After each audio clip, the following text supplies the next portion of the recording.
afternoon.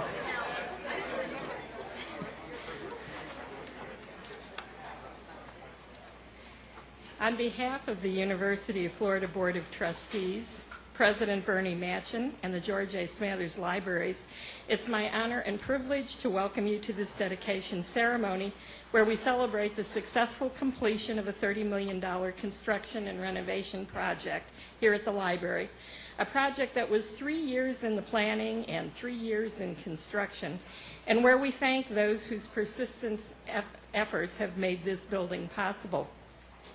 We are honored to have with us on this special day many distinguished guests and friends. Indeed, everyone here is a special guest, but it is impossible to introduce all of you. Our speakers will be introduced to you shortly, but there are several others whom I would like to specifically recognize out there in the audience. As I make these introductions, I would like each person to stand when introduced, but then you can sit down because it's kind of a long list. But I ask the audience to hold applause until everyone has been introduced. First are the supporters, whose gifts have sustained library programs over the past 2 decades. Let me begin by introducing a representative of a family that has a very special place in our hearts for its sustained and broad support of the libraries.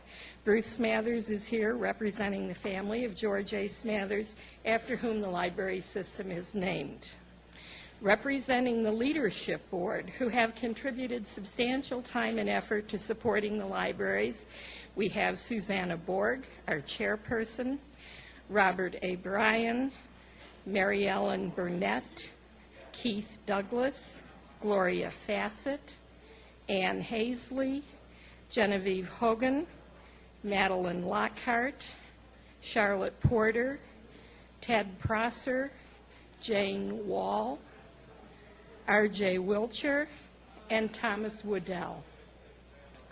Representing the Athletic Association, which has been contributing annually to the library since the early 90s, and which enabled the libraries to provide electronic access services to students years before our budget caught up to the equipment needs, is Jeremy Foley.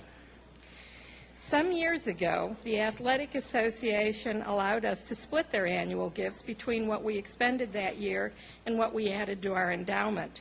That endowment has now grown to $750,000 and is our second largest.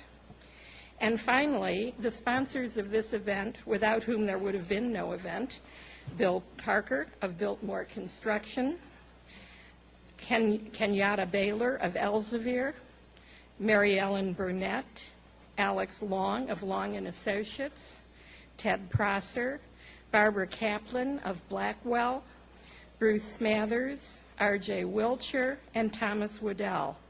Not represented here are representatives of sponsors from Springer, LexisNexis, United South Bank, and Midstate Incorporated.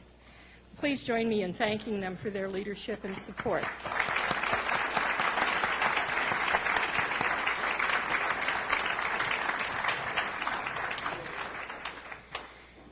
We are also pleased to have with us several representatives of the university, the libraries, and other SUS institutions.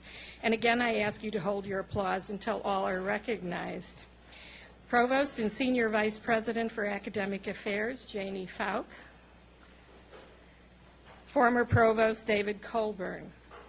Without David's assignment to the libraries of the Department of Transportation building near the airport, plus $1 million to renovate it for book storage so that we could empty Library West for gutting, renovating, and expanding, there would be no library.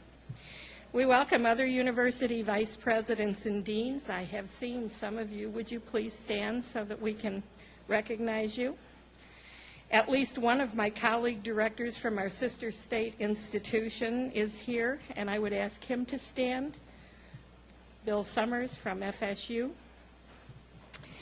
Former interim president Chuck Young was unable to be here, but without his support in pushing the library project to the top of the PICO list, there would have been no library, so I'd like to recognize him in absentia.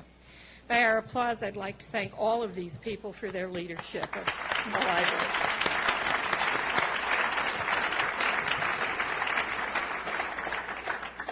Representing the George A. Smathers Libraries, I would have to say that I'm proud to be a member of one of the finest research library faculty and staff groups anywhere in the country. And I would invite my faculty and staff colleagues of the libraries to stand. They all worked really hard on this building, and they put up with very unpleasant conditions for several years while they were in overcrowded spaces.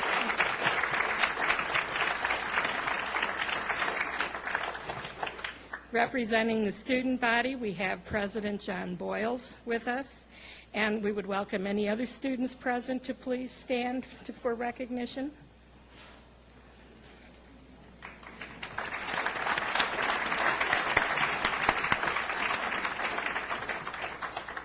The design and construction process was a really complex undertaking, and there were many people who were instrumental in the day-to-day planning and the work on this project. They include university and library employees, as well as architects, designers, consultants, and construction specialists who turned our dreams into this wonderful building. I introduce them now, again asking you to hold your applause until all of the introductions are completed.